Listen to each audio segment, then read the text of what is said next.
Hey, Fountain Springs Church, we have an incredible treat for you today. We added a new member to our team, Ryan Callahan. He's our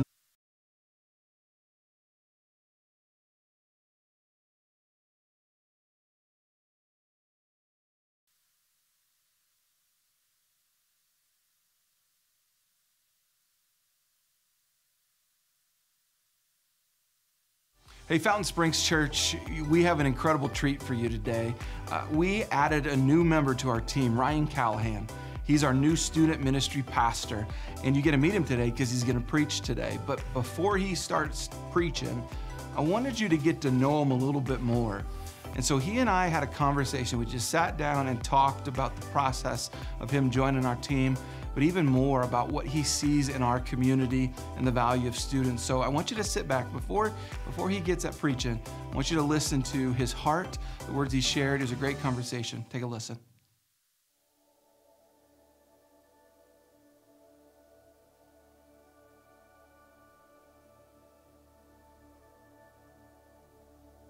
Ryan, I remember when we started this whole process about 10 months ago.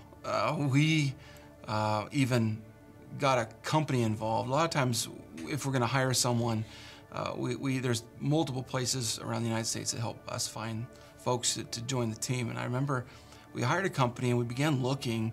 We wanted someone who would be our student ministry pastor and would believe in this generation, that would really, like, not just want a role in a church, but would see value in this current generation. And I remember hiring this company, so we're using them. But then outside of them, I get this email from you directly.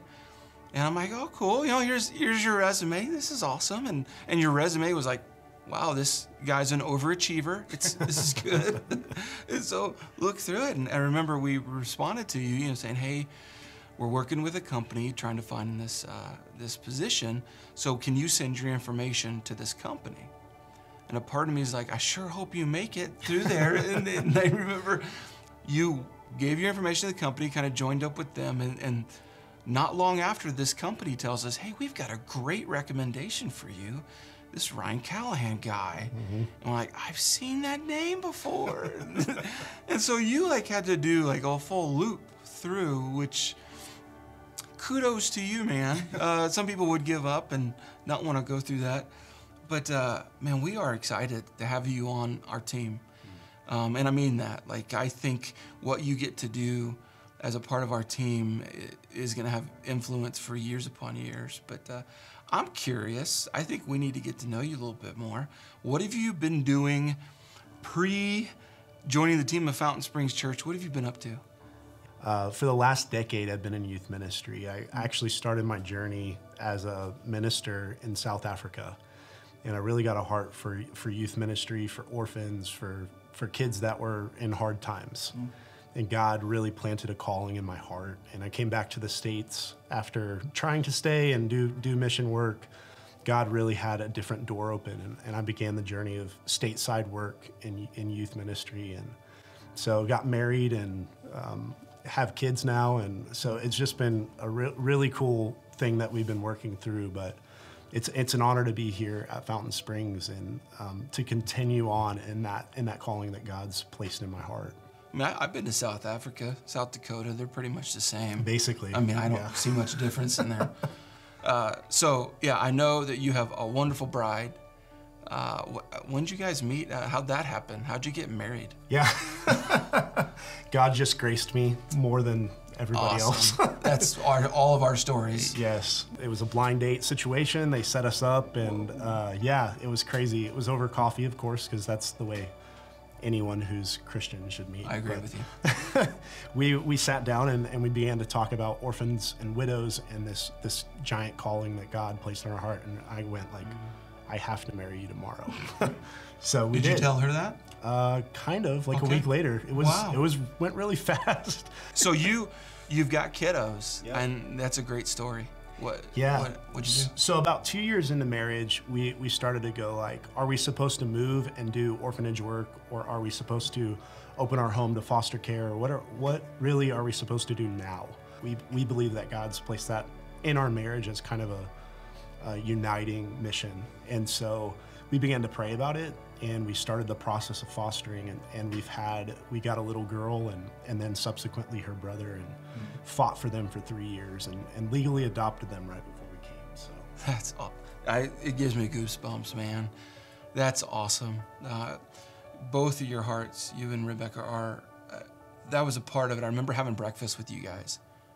And one thing that got conveyed, not just in what you said, but you just kind of oozed out of you both, that you genuinely care about people. yeah. And love having you on the team. So you are not from Rapid City, South Dakota, which I wasn't either. We're about to have been here for about 10 years. But you're new to the church. So what thoughts and emotions and experiences stuck on you as you began to, I think it's safe to say the word investigate on if you're gonna relocate to Rapid City and do something? Yeah, I remember my wife, we had a conversation early on, like, what is God moving us towards? Because I had quit a job, a really great job, but I knew I was supposed to not walk away from the church. But there was an in-between time when she was working as a teacher, and I was trying to find work, and I was getting frustrated, honestly. And I remember saying, like, if God gives me full-time work, will you stay home? Because that was her desire. And so we began that national search kind of on the other side of the coin. And I remember talking to 9 churches in all these different areas. And I remember God really whittling it down for different reasons. He whittled it down to kind of 2 churches, one on the East Coast and Rapid City in Fountain Springs. And I remember we were gonna take a trip to that church on the East Coast, and it was a week before we came up here, and we sat down with the pastors, we sat down with you, and I remember sitting down and hearing like the passion and the heart for the Black Hills. And I remember God like going, this is for you. And I went, can you tell my wife that? Because it was Rapid City, it was South Dakota, we're coming from San Antonio, Texas, like this massive city where all our family lives, to almost like a missionary lifestyle, like smaller place to live, like it's gonna be freezing, like all of these changes. And so I remember sitting in the car in between some of these meetings and God continuing to kind of go like, this is where you're gonna live. So open your eyes to what's here. And just getting like excited about it, but not wanting to get too excited, because if Rebecca says no, like we're staying, because that's what marriage is. It's not, we've got to be on the same page with a move like this. And so in sitting with you, I heard the heart of, there was 2 things that I heard that were very, very clear. It was authentic voice, and it was vulnerability. It was this willingness to sit down and share deep, dark secrets. You didn't know me from anybody.